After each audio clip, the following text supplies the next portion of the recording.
మల్లు రవి ఏం చెప్తున్నారు? గుజరాత్ వాళ్ళే బదనాం చేసిండ్రు, మేము చేస్తున్న అభివృద్ధిని నార్త్ ఇండియా నుంచి వచ్చిన వాళ్ళు ఓరుస్తలేరు, జింకలు ఉన్నాయని మార్పింగ్ ఫోటోలు పెట్టారు, వాళ్ళందరి మీద కేసులు పెడతాం, రేవంత్ ప్రజాబంధు ఆయన్ని తిడితే ఊరుకోం, హెచ్సియును 4th సిటీకి తరలిస్తాం, వర్సిటీని ఎకో పార్క్ చేస్తాం మీడియాతో ఎంపీ మల్లు రవి అయితే ఇక్కడ చెప్తున్నాడు. మరి మల్లు రవికి సంబంధించి మరి నాగర్ కర్నూలు నుంచి కూడా ప్రాతినిధ్యం వహిస్తున్నాడు ఎంపీగా. మరి అక్కడ ఉన్నటువంటి కొంతమంది విద్యార్థులు కూడా ఈ హైదరాబాద్ సెంట్రల్ యూనివర్సిటీలో చదువుతున్నారు. ఆ విద్యార్థులను కూర్చోబెట్టి అడిగితే మరి నిజాలు కూడా బయటపడతాయి. సో నీ ముఖ్యమంత్రిని మెప్పుకొందడానికి నువ్వేదో ఆయనను మీద నిలబెట్టుకున్నాడు కాదు, కొద్దిసారి విద్యార్థులను తీసుకొచ్చి మరి వాస్తవాలు ఏం జరిగినాయి, అందులో ఉన్నటువంటి ఏదైతే మీ కాంగ్రెస్ పార్టీలో మంత్రివర్గంలో ఉన్నటువంటి శ్రీధర్ బాబు కావచ్చు, బట్టి విక్రమార్క మీ అన్ననే, బట్టి విక్రమార్క మీ సోదరుడే అయినను మరి అన్న అక్కడ పరిస్థితులు ఎట్లుంటాయి, జింకలు ఉంటాయా, నెమ్మలు ఉంటాయా, మరి వీళ్ళంతా దుష్ప్రచారం కూడా ప్రభుత్వం మీద ఏమైనా చేస్తున్నారా అని ఒకసారి కనుక్కొని ఈ మాట మాట్లాడాలి. మీరు నార్త్ నుంచి వచ్చి బదనాం చేస్తున్నారని చెప్తున్నారు కదా, నార్త్ నుంచి వచ్చిన వాళ్ళంతా బదనాం చేయాల్సిన అవసరం వాళ్ళకి ఏముంటుంది? కాంగ్రెస్ ప్రభుత్వం చేస్తున్నటువంటి అన్యాయాలను, అక్రమాలను, వాళ్ళు చేస్తున్నటువంటి క్రూరత్వాన్ని వాళ్ళు చూపెట్టే ప్రయత్నం చేసినారు. ఓన్లీ నార్త్ స్టూడెంట్స్ కాదు, తెలంగాణలో ఉన్నటువంటి హైదరాబాద్ నగరానికి చెందినటువంటి నగర వాసులు కావచ్చు, పర్యావరణ ప్రేమికులు కావచ్చు, ఇక తెలంగాణ రాష్ట్రమే కాక పక్కన ఉన్నటువంటి రాష్ట్రాలు కూడా పూర్తి మొత్తంలో సెలబ్రిటీలు సహా పర్యావరణ ప్రేమికులు సహా దీన్ని మరి ఎండగట్టే ప్రయత్నం చేసి ఈరోజు హైకోర్టు స్టే రావడంతో వీళ్ళంతా కూడా ఈ రకంగా మాట్లాడుతున్నారు. రేవంత్ రెడ్డిని ఏమన్నా అంటే మేము ఊరుకోమంట. మరి రేవంత్ రెడ్డి ఎంతమంది నోర్లు ఆపుతారు?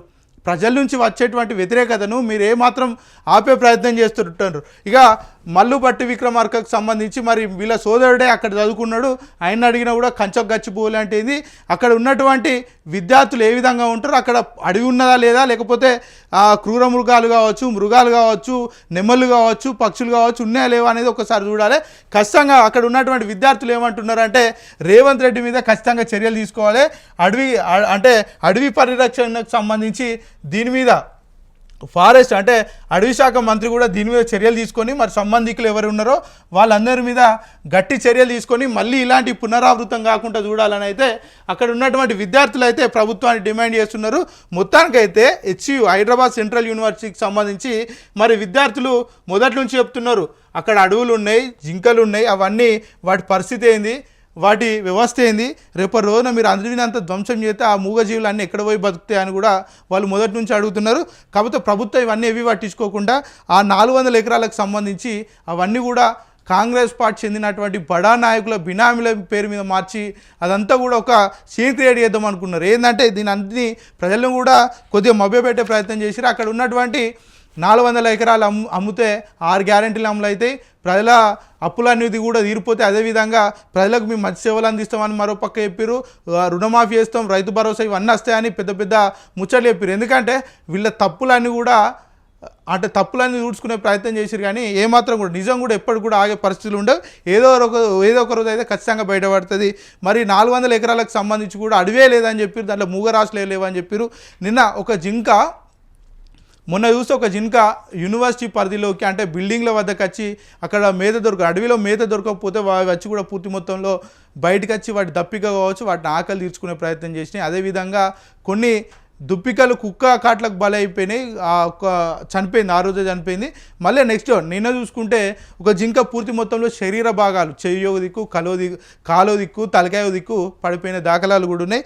ముఖ్యమంత్రి రేవంత్ రెడ్డి దీన్ని పరిగణలోకి తీసుకొని మరి ఎవరైతే దీన్నంతా మరి అంతా ఎందుకు ఇవ్వాల్సి వచ్చింది, యూనివర్సిటీ విద్యార్థులంతా ఎందుకు మా మీద ఇంత పోరాటం చేసి ఇంత ఉధృతం ఎందుకు అయింది, మరి మీ రానున్న రోజులు ఏం చేయాలని ఆలోచించాలి.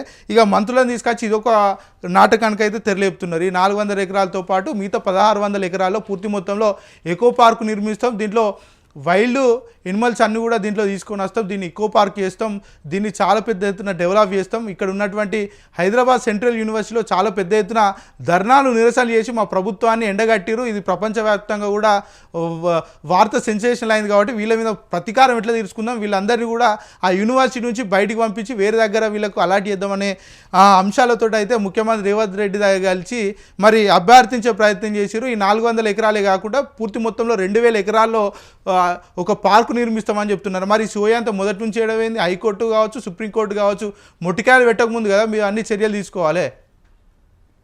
ఈరోజు విద్యార్థులు అక్కడ ఉన్నటువంటి విద్యార్థులు మీరు ప్రశ్నించిరని ఆ యూనివర్సిటీ మారదామని చూస్తున్నారు. సో ప్రజలు కూడా ఆలోచించాలి. ఎందుకంటే ఇట్లాంటి ముఖ్యమంత్రి కావచ్చు, ఇట్లాంటి మంత్రులు కావచ్చు, మరి వీళ్ళు ఏం చేస్తున్నారు, మరి అటవీ ఇంత ఇంత దారుణంగా ఇంత ఘోరంగా గొడవలు జరుగుతున్నాయి. అటవీ శాఖ మంత్రి ఇప్పటి వరకు దీని గురించి నోరిప్పిన దాఖలా లేవు. ఒకసారి ఆలోచించి మరి ప్రభుత్వం మళ్ళీ అస్తే విధంగా ఉంటుంది. ఇప్పుడు రానున్న ఎన్నికలు కూడా ఉన్నాయి, స్థానిక సంస్థల ఎలక్షన్స్, అవన్నిట్లో మరి ప్రభుత్వానికి ఏ విధంగా బుద్ధి చెప్పాలనే అంశాల మీద ఒకసారి ఆలోచిస్తే బాగుంటుంది.